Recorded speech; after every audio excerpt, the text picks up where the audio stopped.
Hi everyone, I'm Kathy LaNatra, State Representative of the 12th Plymouth District. Thank you for joining me on another episode of Profiles with Kathy LaNatra.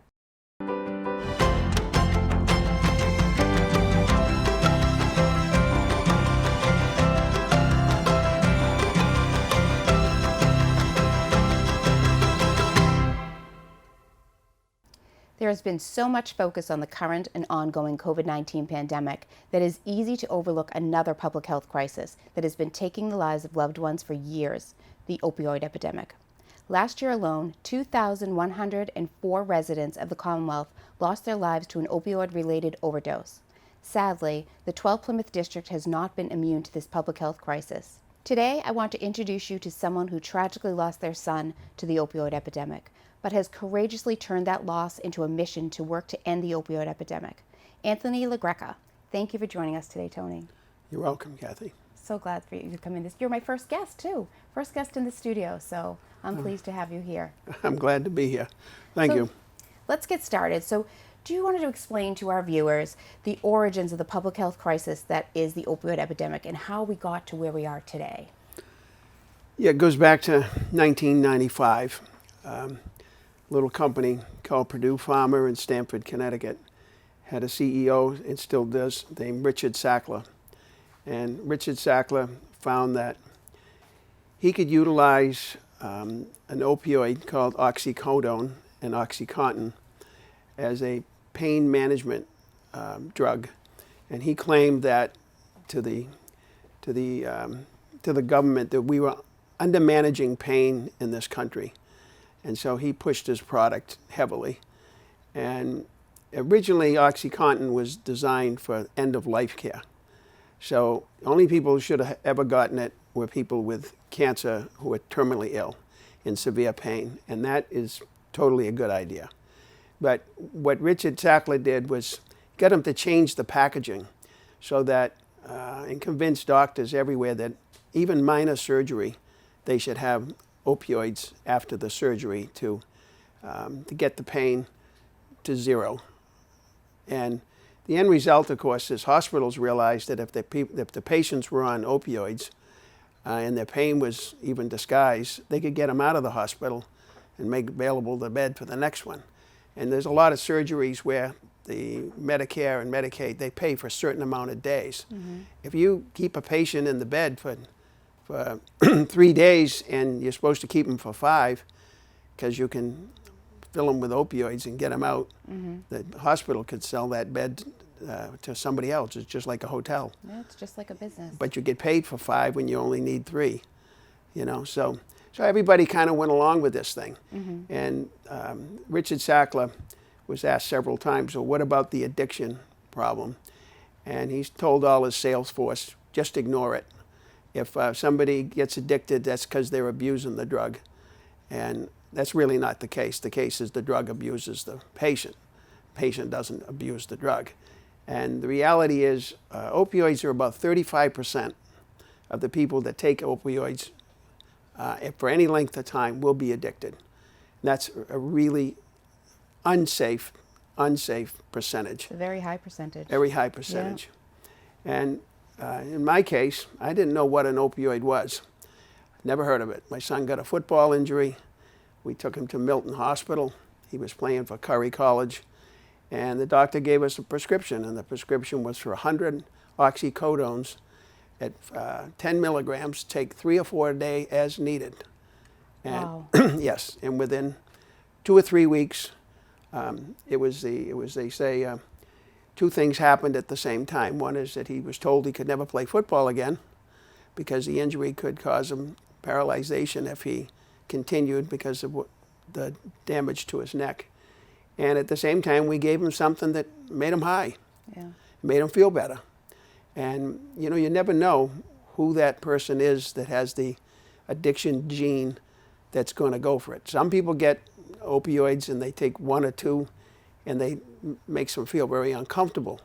Yet on the other hand, there are people who are depressed, bipolar, have other issues, mm-hmm. and it makes them feel really good because it creates artificial endorphins, mm-hmm. and that's what takes over the brain.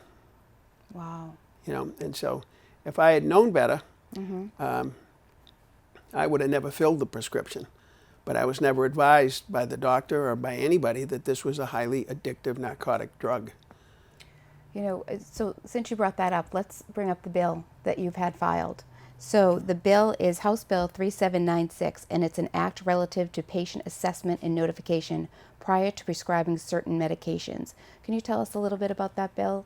Yeah, what we're saying in that bill is anybody who's under 18 who's getting a prescription for an opioid, the doctor has to sit the parent down and make sure that the parent is 100% aware that the drug that they're prescribing is a narcotic and it's highly addictive.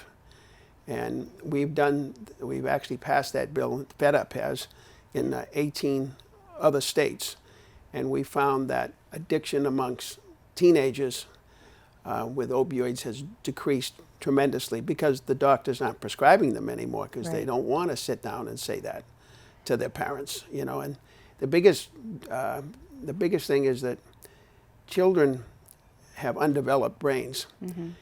It's a much higher percentage of people who get addicted, who can get addicted, if they're under 18 years of age.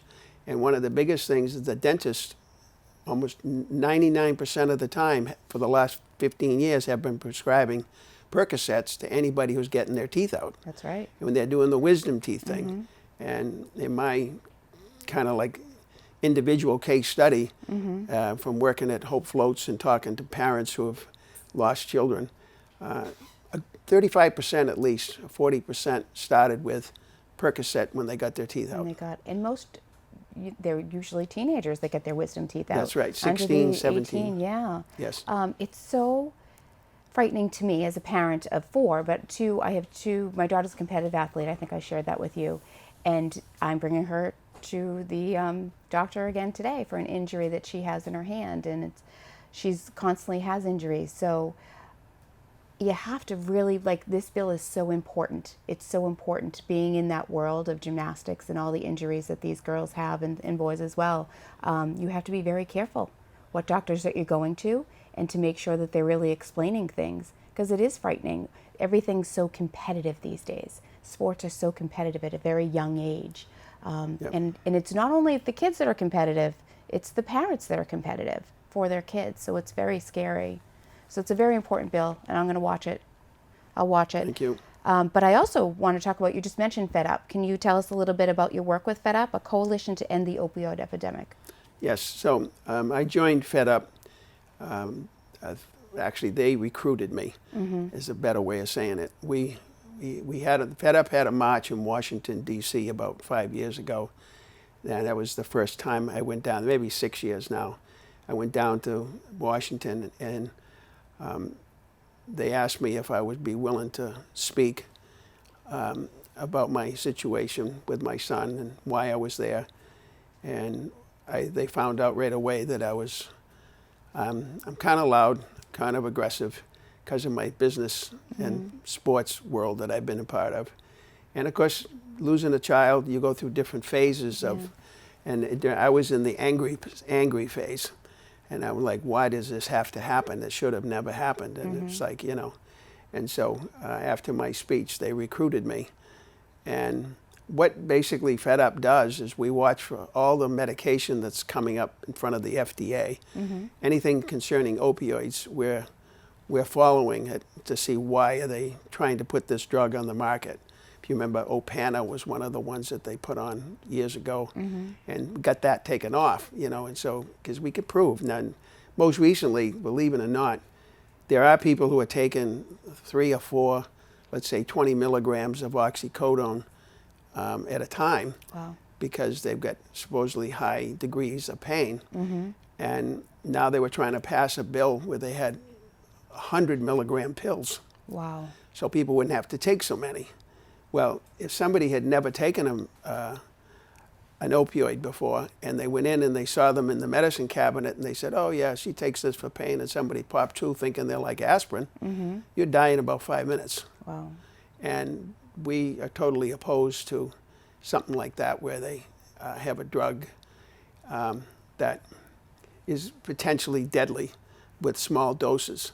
So that's what FedUp does. We have about 15,000 members, and we send them all emails telling them that you need to contact your local representatives, and it's time to make sure this bill doesn't get passed, and tell them how you feel.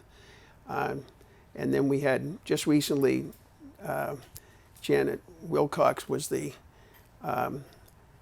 FDA, kind of like the person that's not official. Biden hadn't given her the okay yet. Yeah. Well, we got her off because she was one of the ones that was there in the 90s and approved what Richard Sackler was trying to do. Wow. And what actually happened is, in the packaging of opioids, you always get that little thing inside that tells you what it's good for. Well, they changed it so that instead of having it be end-of-life care, they changed the wording so that you could break your finger and have it, or you could have somebody die in your family and they give you opioids to calm you down, to change your, to make you more relaxed, and so they're using it for everything. They're using it for everything. And that's why the whole deal just took off. And today the biggest problem is, because of the pandemic, here's what's really been going on. Drugs used to be flown into this country illegally, but on planes that were coming from other countries. Right. And then during the pandemic, all the airlines were not flying anymore. So what's happened is people are mail ordering fentanyl from overseas, mostly China, but also Afghanistan and places like that. Yeah. And that's coming into this country illegally by U.S. mail. And then there's pill mills that are actually making artificial OxyContin, oxycodone, and so forth. And besides all of the crooked doctors that are already here that are just prescribing the pills. So now when you put fentanyl, though, you've increased the chances of overdose 100 times. That's why 75% of all deaths in Massachusetts this year have been fentanyl related. Oh, they have. Yeah, fentanyl is the big problem now. Yeah. Because first things first, the doctor gets them the prescription, the drugstore fills it, people get liking it, then the doctor eventually shuts them off, then they go to the street and they either get heroin or they get some fake pills that have fentanyl in it, and that's the end of that. And then the race is on, and you hope that they survive. It's so frightening. It's Yeah. so frightening. When I've been in Boston lately, near Boston Medical, that strip of Methadone street. Mile. Yes. And Yeah. it's each time that I drive by, it seems to get more and more populated. And that's disheartening. You would hope that it would be less populated, but I think during the pandemic it's become more and more populated.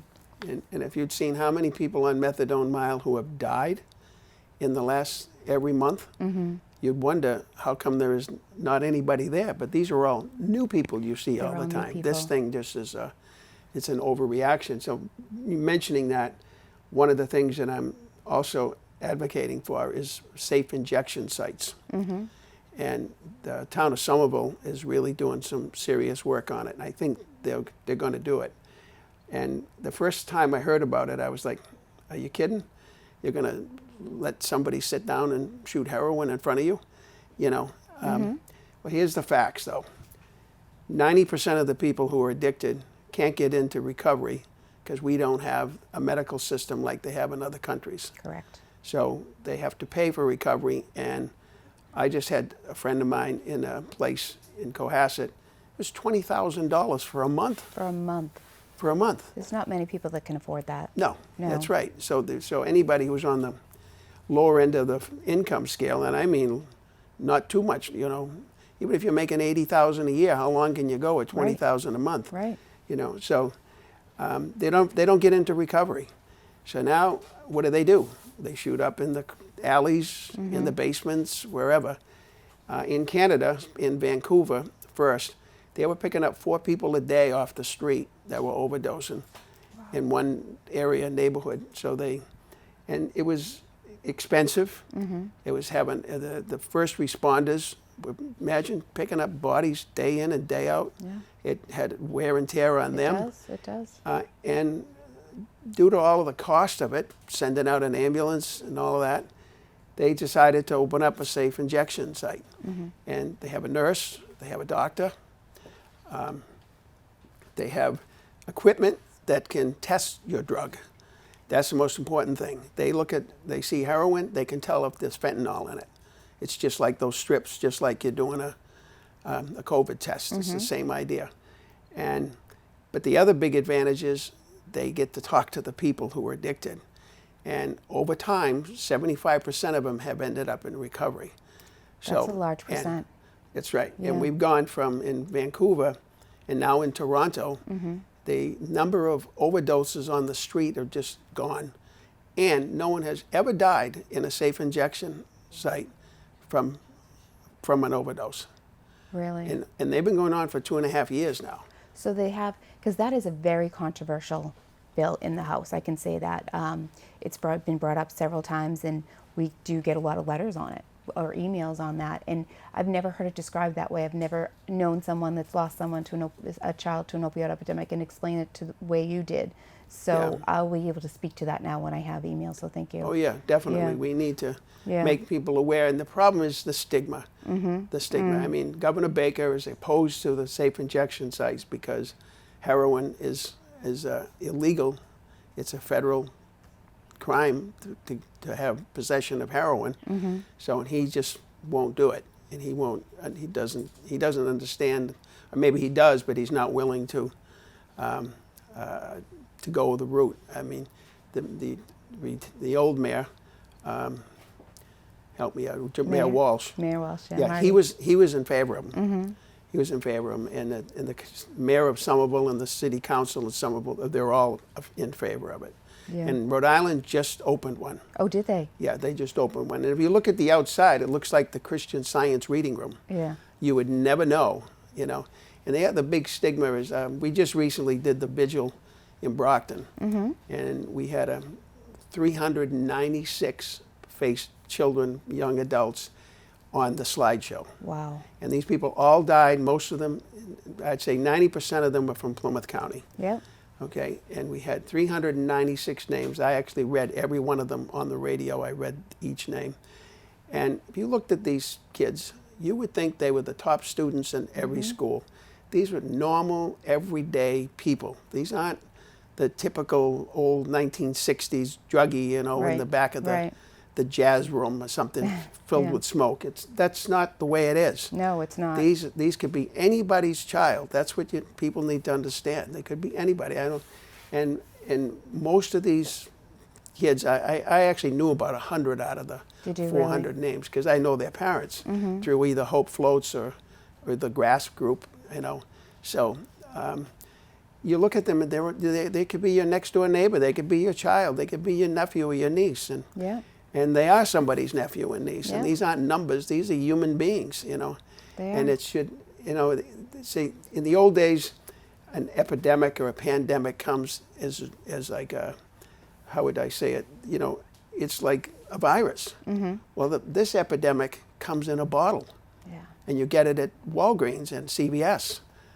You know, this is that kind of epidemic. This epidemic can be stopped instantly. All you have to do is stop prescribing opioids. There's other ways to solve pain. You got to do it instantly. You know, you could just say no. Other countries, you can't get a prescription for an opioid unless you're over 40. You know that in the European nation, you don't get opioids for. They give you ibuprofen and ice. That's all you need. I had a full knee replacement. They kept pushing me and pushing me and pushing me to fill the prescription for oxycodone. I said, I don't want it. Don't bother. Then they came and made me sign off on it, that I was refusing it. Wow. That's how much pressure that the hospitals and the doctors are getting to prescribe the drug. That has to stop. That has to stop. And I mean, you're an older gentleman. I mean, a younger, even 18, so 18 doesn't need a parent's consent. To have that amount of pressure, it would be hard for them to say no. Yeah. The worst part is that if you take the prescription and you fill it and you don't use it, now it's in the medicine cabinet and 80% of the people forget it's there. And the person who's addicted can come into your house. There's a lot of people, you'd have to be aware of this. They take jobs to clean houses. They become apprentices with plumbers and other sources. They work for I won't name any names, but Yeah. I know some other companies, and the first thing they do after they're there for 10 minutes, gee, do you mind if I use your bathroom? You know? Yeah. You got to make believe that opioids in your bathroom are like leaving a loaded gun. All narcotics should be under lock and key. Should never be in your medicine cabinet. And if you have any, and the best way to get rid of it, you can bring it to the police station, and that's one method. The other is to just roll it up in coffee grounds and throw it in the trash. And the coffee grounds, wet coffee grounds, it'll evaporate. Oh, that's a good tip, because that was my next question. How would you get rid of them? Yeah, they want you to bring them to the police station, but I don't even know where they go after they get there. There's so much stuff that I don't trust anymore. I'm sure. I'd want to see you just taking them and putting them away. Yeah. You know. I'm sure. You brought up Hope Floats. So Hope Floats is in Kingston. Yes. Can you tell us a little bit of what you do there and a little bit about Hope Floats? Yeah, Hope Floats was founded by Denise and Ken Brack, and they lost their son to a car accident. And best way to describe it is they didn't know what to do. You know, they were really at a loss, and so they opened Hope Floats for families who have lost loved ones, so we could have grief groups. And being human beings that we are, people who try to go it alone, it doesn't really work very well. And I'll get to that in a second. But with Hope Floats, the grief group is with peers. So in other words, I was a bereavement facilitator, but I'm also a peer. I'm not a therapist. Right. I'm just a facilitator. So all the group, and I had about 18 in my group. Oh, wow. And they had all lost a child due to substance abuse. And but the thing is, the stigma is so bad that now you got parent talking to parent about all the things they go through. It takes a lot of the pressure off, and you really get to, and our group was really solid. Even after we disbanded, after 2.5 years, they still go out to dinner every other Monday night. They go down to Charlie Horse, or they go somewhere, and they all sit and talk and still, stay in touch with each other.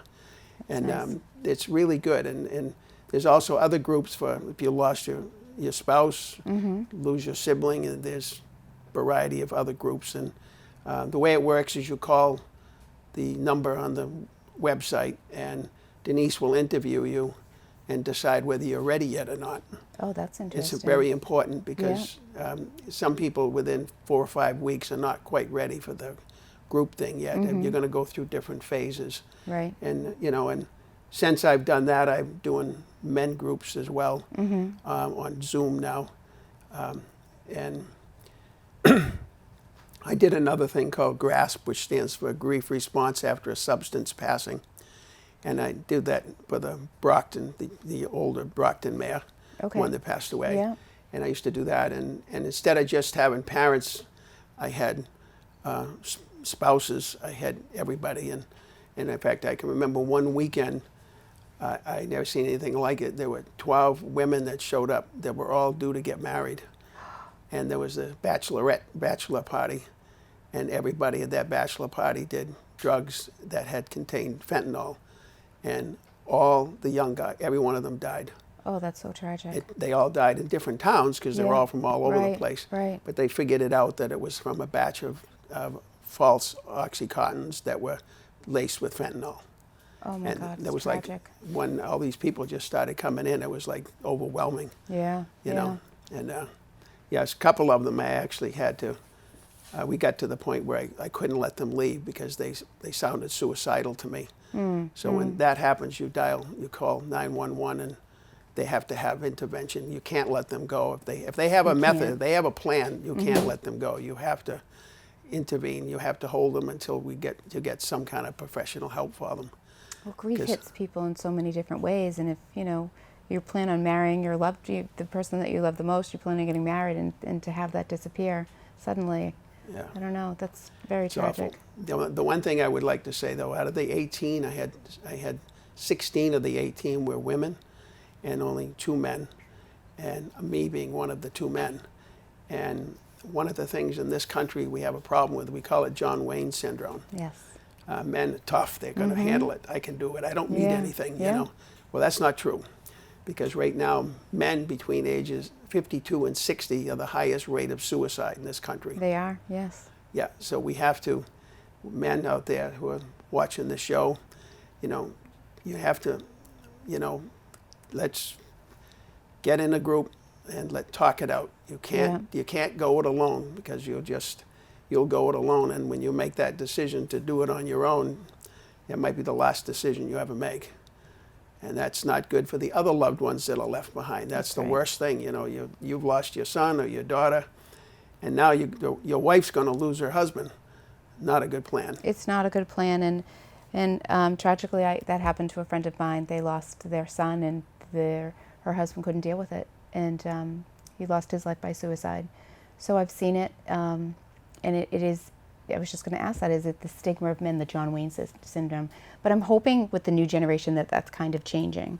With our younger men coming up, I'm hoping that they're able to express their feelings more freely than, say, my dad did, you know, or that my sons are able to express their feelings more than their grandfather did. So. Yeah, I think you're right. I really do. I think Yeah. the younger generation is more open to being out there, and then they're not afraid to show their feelings as much. I hope so.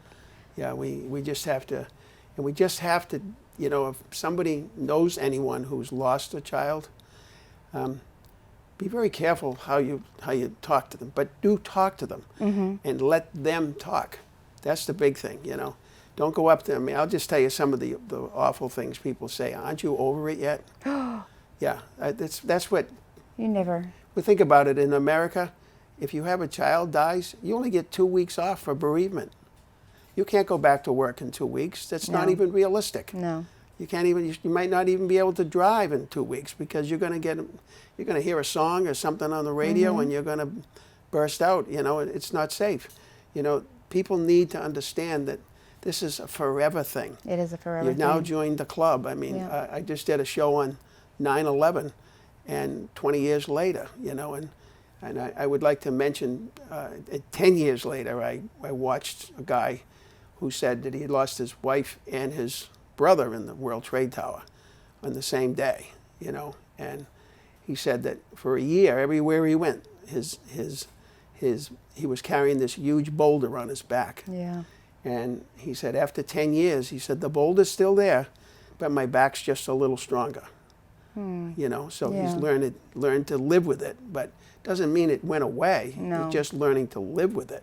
And that's what I think it is. You learn to live with it, but you know, you don't want to be in that club, right? No, one nobody wants be to be in that club, you know. And so if they, you know, the best thing is call these people. Don't ignore them. Call them. Say, what can I do for you? You know, bring them a meal. Yeah. That's the first thing. In the first 2 months, they don't want to cook. Bring them food. Food is great, you know. Food is great. Ask them if you'd like to go for a walk. Just, Don't ignore them. yeah, and let them speak. Give them, you know, and if they, and, you know, if you want to have them, let them tell you about their child. Let them, don't interrupt them, you know. I mean, I've heard this craziest thing. Somebody says, oh, I know how you feel. I lost my dog last week. You know, I mean, it's lame, but Right. people just come up with things because they're not thinking it through, you know. You have to watch what you say. Yeah. But that's great advice. That's great advice, because I think so many people don't know what to do. So thank you for that advice. And if the time just flew, we could have you for another hour, so we'll have to have you Oh, back. okay. We'll talk about other things. But thank you, Tony. I really appreciate they came into the studio today. Hi. And we'll be right back with the State House Minute. This July, the Massachusetts House of Representatives passed legislation that would legalize sports wagering in the Commonwealth. The bill states that you must be 21 years or older to bet on sports. The legislation allows for gambling on sports in person at gaming facilities, in person at a racetrack or simulcast facility, or online through a platform such as DraftKings. Also, within this legislation was an amendment filed by myself and my colleague Rep. Muratori to allow for veterans organizations such as the American Legion here in Plymouth to purchase up to 5 slot machines for use within their facilities by their members and their invited guests. This would greatly help to increase the revenue for these organizations that do such great work in our communities. This bill is now up for review in the Senate. Thanks for watching, and I hope you'll join us next month for Profiles with myself, Kathy LaNatra.